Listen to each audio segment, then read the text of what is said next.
believe the oldest person present is almost certainly Leonid, who's about a decade my senior. So, well, this is it. It's something to do with a metamaterial. A metamaterial, now let's just see. Yeah, I tried to draw a composite material there, and it's supposed to be random, okay? David asked about something random. This is a terribly simple random problem. What I did to do that, of course, I just made an ellipse and just reproduced it lots of times. So this stuff is anisotropic, but it's only meant to be an illustration of some kind of random material. That's all. In fact, I could have had those blue things overlapping so that there was connectivity of each phase.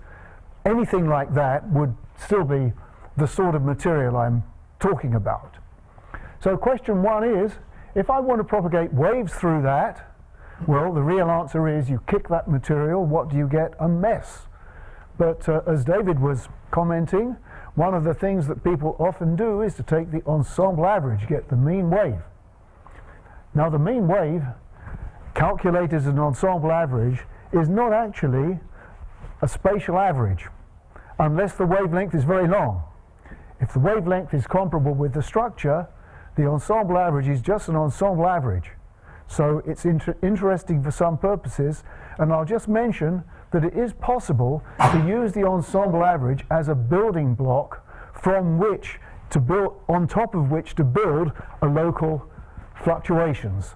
But that's way beyond what I'm talking about here. Now, so my first question is, study plane waves, plane mean waves, through a random medium, like that, statistically uniform so that it's reasonable to talk about mean plane waves.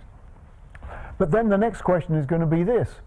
Make a cut across that material, so it was statistically uniform, the statistics are going to be assumed like that, but then I'm going to take a saw to this, cut it through, and stick underneath it a homogeneous medium. So now I've got, in this picture, three media. I've got a blue one, a sort of yellow one, and another one that is a kind of a slightly green color on this slide. And then what I'm going to want to do is to excite a plane wave down here, put it in, and well, see what it generates.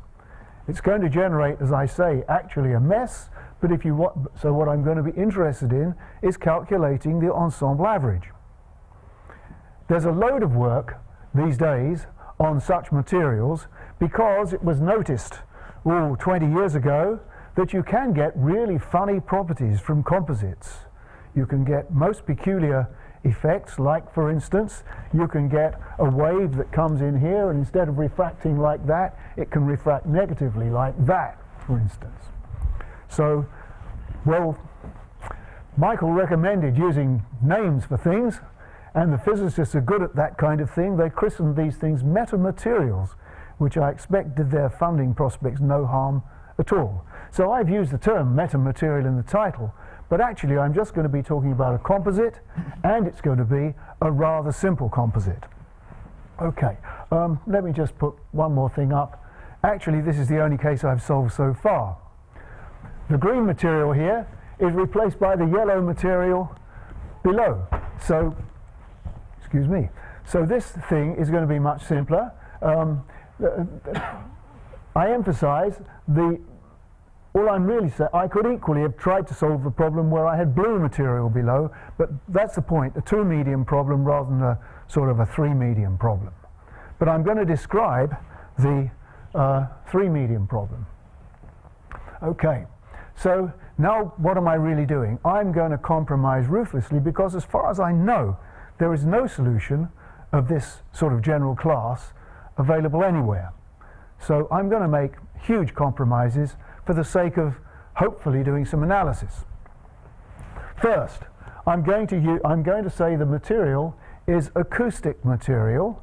Now, I know elasticity better than I know fluid mechanics, and so I'm still going to use elasticity type language. I'm going to talk about a displacement, u, except it's going to be a scalar instead of a vector. And so now I'm going to talk about a stress, which is a vector now, And sigma is going to be, I don't know where the arrow is on this thing. There's a pointer. Does it? Up top. Up top? There's a button which says pointer. No, not that far. Below. Here. Thank you. I couldn't even see it. My eyes are not so good. There we go. Look, this thing here, sigma equals mu times the gradient of u. So I've got simple isotropic material, and it's a scalar acoustic medium. The equation of motion is that the divergence of the stress plus the body force is equal to the rate of change of momentum. You see what I'm pointing at? Rate of change of momentum, which I've called dp by dt, or p dot. So P is momentum. P is momentum density, and it's going to be equal. You can see from here, if p dot is the same as mass times acceleration, then p is going to be mass times velocity, right? Now, each component of this composite is going to be have the same elastic modulus, mu. Only the densities are going to vary. This is a huge compromise, of course, for the sake of simple calculations. Okay, and this is the way I can describe it. So I've got potentially three densities, rho 1, rho 2, and rho 3, if I've got the example that I've been talking about, but more generally it could be any number. And at a point x, the density is going to be given by the sum of the rows multiplied by the characteristic functions of these different materials. So if I've got material 1 at a certain point, I'll have rho 1, and so on. There's another little thing here, an alpha. That's because this medium's random, so this is a sample taken from a whole collection of media. The sample space is actually called A there, for the sake of it. There must be some probability measure defined and so on. Now the probability of finding a certain material at point x is just going to be the ensemble average of this chi r, okay? So there you are, that's written out explicitly. Another thing I'm interested in is choose 2 points, x and x primed, and I want material r at x and material s at x primed. What's the probability? Well, it's the product of the characteristic functions. You can see the formula there. I'm almost afraid to use this because I hit the wrong button. You can see the formula there.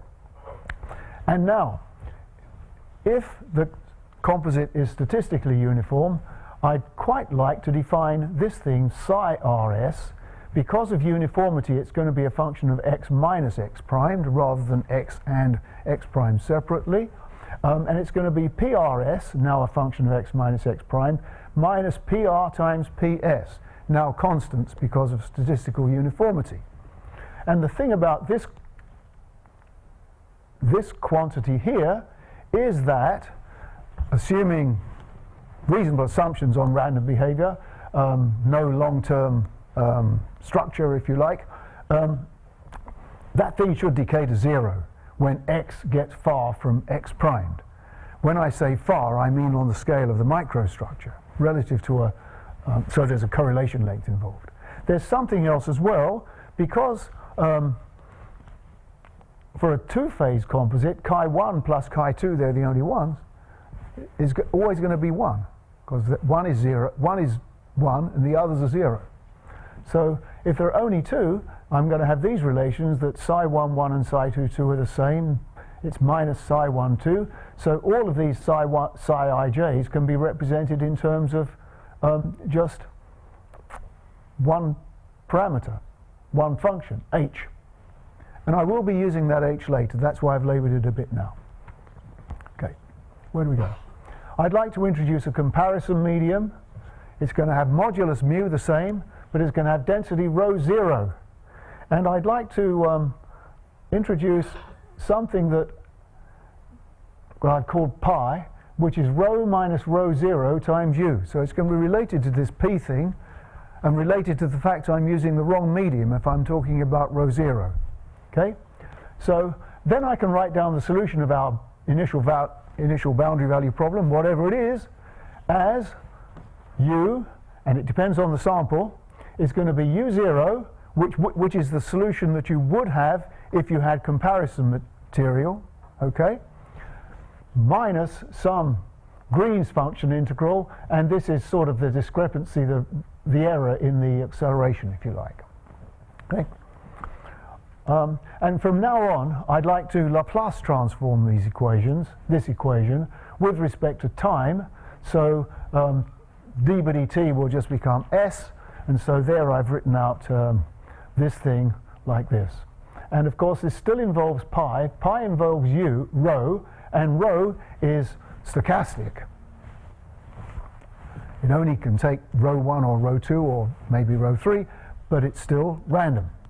Okay, so there's the basic representation, exact. And I'd like actually to calculate the ensemble average. Well, I could if I could get pi, and I'm never going to get pi. So what I'm going to do is make a simple assumption. I'm going to imagine that pi of x and alpha is a sum not of pi r of x and alpha, but just pi r of x multiplied by the characteristic function, right? That's an approximation. Now, I'm not going to give any derivation, but you can plug that sort of approximation into a variational structure and then optimize it, and what's going to come out is the thing that's at the top of that slide here. This is just a system of equations for the pi's, and they involve only these probabilities involving 2 points, p, r, s. Okay?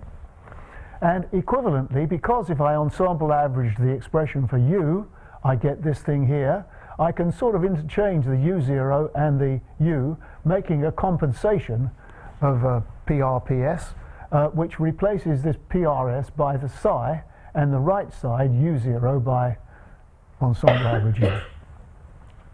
So, well, those are some equations which you could solve for the pi's, for these pi's, deterministic. So now I'd like to specialize to an infinite statistically uniform two-component composite to make this look a little bit simpler. And actually, you can see this term here. You can see that these things here can be broken down to be just like this, and the h0 thing is g0, there's the g0, multiplied by that h of x function that came out of this psi. Okay? So, two equations. What's next? Look for plane waves. Fourier transform with respect to the x variables. So the convolution that there was in the other thing becomes just an ordinary product.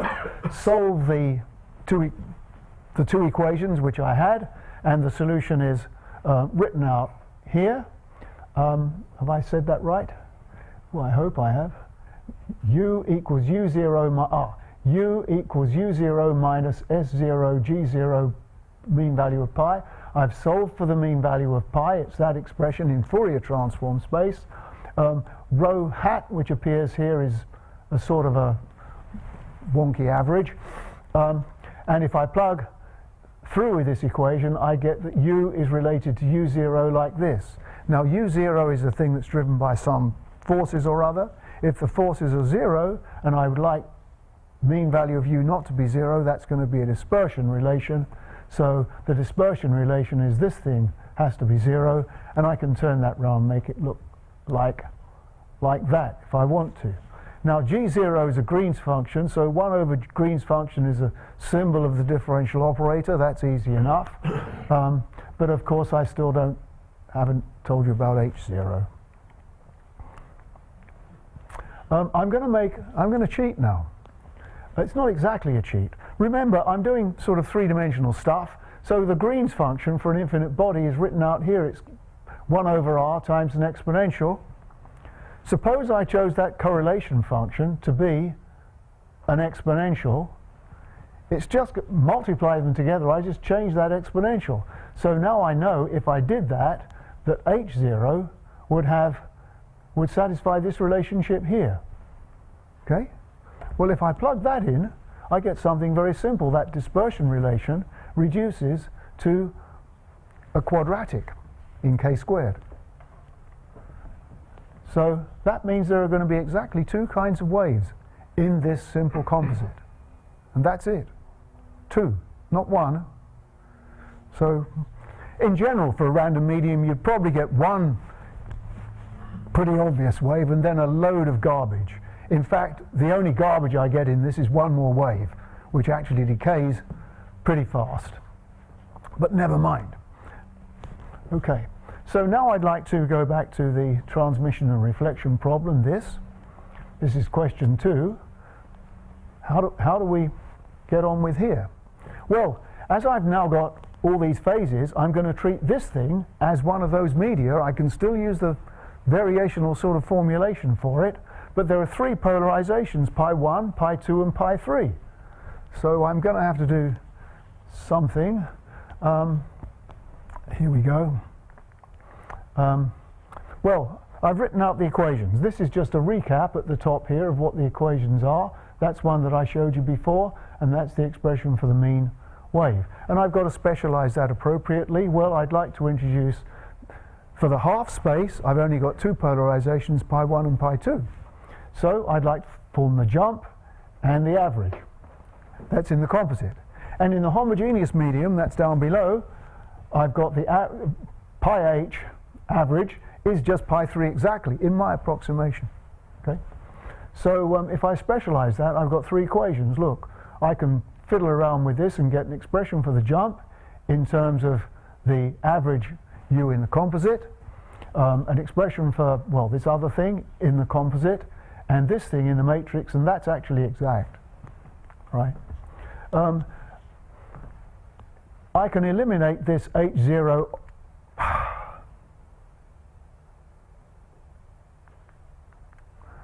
I can eliminate this h0 operating on pi between these 2 equations and get this. But this thing by itself, it's when x2 is positive, is going to be a Wiener-Hopf problem. What I'm going to do is Fourier transform now. I can Fourier transform in x1, as it were, or x2, maybe it's x3,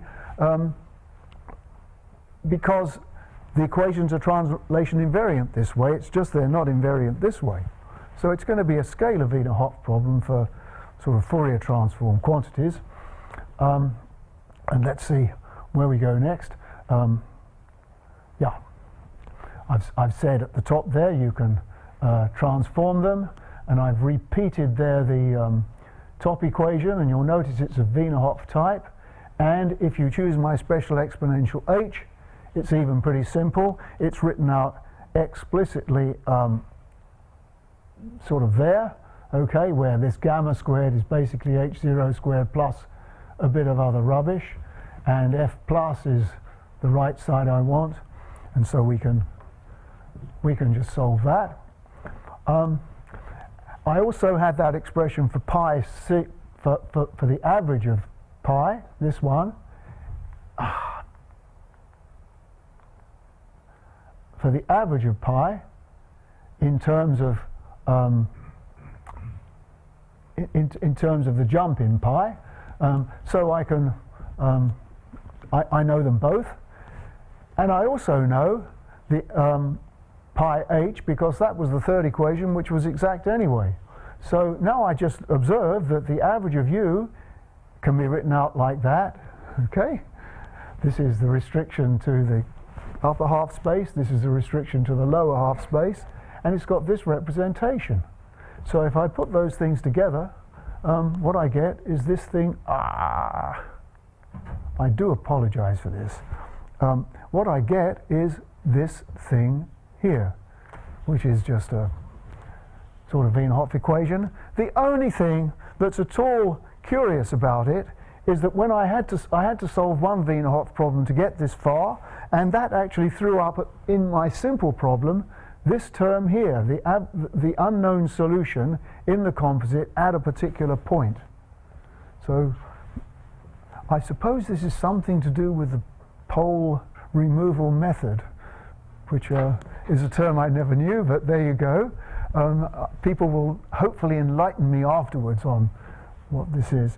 Well, that's the formula. If I want to generate a plane wave, I was talking about doing it with forces.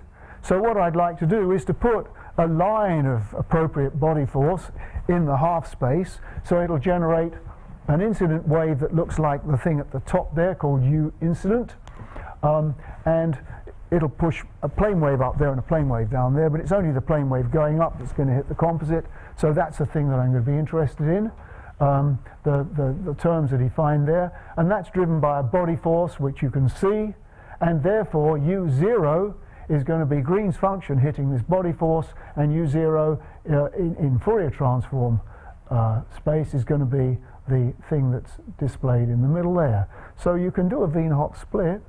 Well, I tried to. All I did was sort of use partial fractions and the like, and there it is. So all I need to do now is solve that equation, isn't it, folks? Well, I've tried.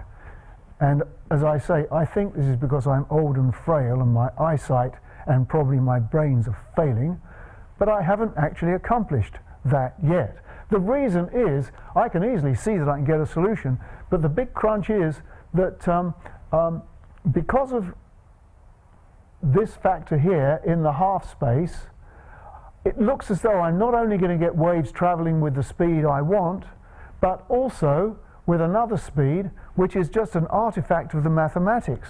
So actually the pole that's going to come out from this lower half space problem has got to be just an apparent pole. It's got to go out, and that means that this unknown term, can I find the thing now? Yes, I can. This term here, this UC at I gamma, had better be such that it does that trick for me. But the trouble is UC of I gamma is going to be fixed from the solution in the upper half space. So the two versions of UC had better agree, hadn't they? And that's the point at which I have a little difficulty. Now, I said I'll just talk, but I'm not, because I've run out of time, but I'll just show you what happens in my simple case. In the simple case, the formulae are really quite straightforward.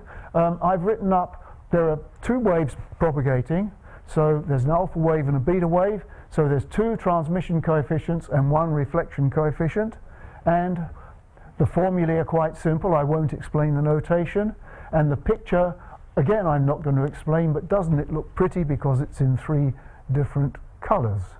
I do believe that the general case should come out with somewhat longer formulae than these, but nevertheless completely closed form formulae. And that's the point at which I guess I better stop this talk, and if anyone wants to help me sort this out, I'd be most pleased. Thank you.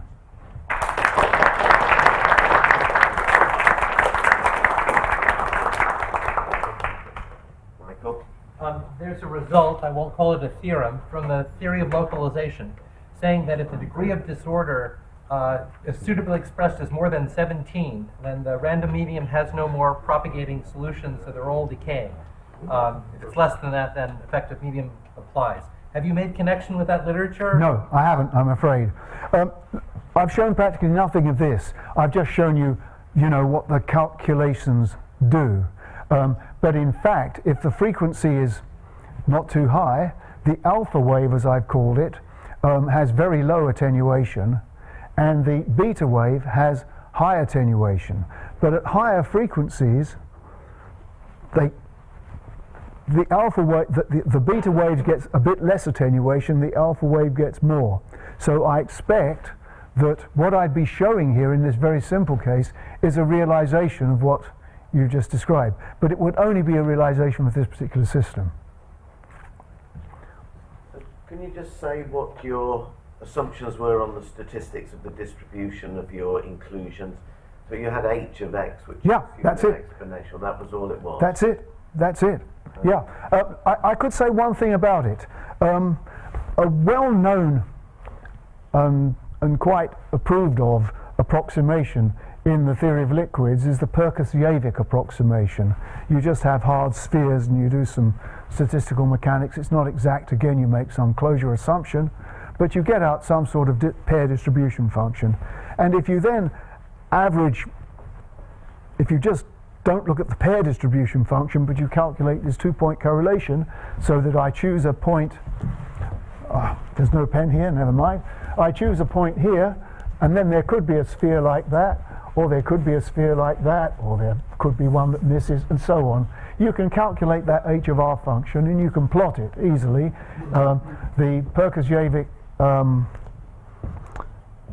solution has a Laplace transform in R that's very simple, and basically all you need is that thing evaluated when the transform variable is 0. I think that's it. So you can plot it easily. And my friend Walt Drugan has done such plots, and he's observed that h of r equals e to the minus r over a is not too bad a fit. Of course, you'd need to change a if you change the volume fraction. But nevertheless, it's a sort of plausible fit. So the simple h of r is not a complete fiction and nonsense. But I should mention also that it would be possible to write down, oh, have I done this correctly? I'm going to go back one more. It would be possible to write down something a bit more involved than this, that involved a general capital H0 and hence a general small h. Okay, it would be possible to write it down, and maybe one day it may get done, you know, but I thought do the simple one first. I've actually got a paper going through refereeing at the moment, which makes them, sort of tighter. So we have inclusions when we don't allow them to overlap, so there's an exclusion region. But other than that, they're uniformly identically distributed, and we find more than one wave in our medium. I'll make an immediate comment on that. Are you saying that's what Batchelor used to call the well-stirred approximation? I don't know in the sort of fluids analogy, so I can't say. It's either 0 or it's constant. If it's in 3D, your volume fraction had better be less than 1/8. So otherwise, so for cylinders. It better be less than 1/4. Otherwise, there is a theorem that tells you that there is no possible stochastic mixing process that could achieve that. I say that because years ago there were some people doing wave scattering, you know, multiple scattering, and they were using that approximation at all volume fractions, and you know, way above the 1/8 or 1/4, above which it's inevitably incorrect. Okay. So I think we better move on. So, Raphael, a quick one. Hi, quick one. How important is the shape of your inclusions, and how restricted? The shape of the inclusions does not even appear in this formula, because although I drew something with inclusions, I only asked the question, what's the probability of finding one material here and maybe the same material at some other point? And I said that has to be a function of R only. That's actually statistical second order stationarity, I think, but you could say it's statistical isotropy if you like. Okay, but that doesn't mean that there are any inclusions necessarily. I could have two connected phases, provided that's still a reasonable assumption that the probabilities don't depend on the orientation, only on the distance. That's all that's involved in this formula. Okay, so and you've put out an advert for anyone who wants to help with your Wiener-Hopf equations as well. Thank you, John, for a wonderful lecture.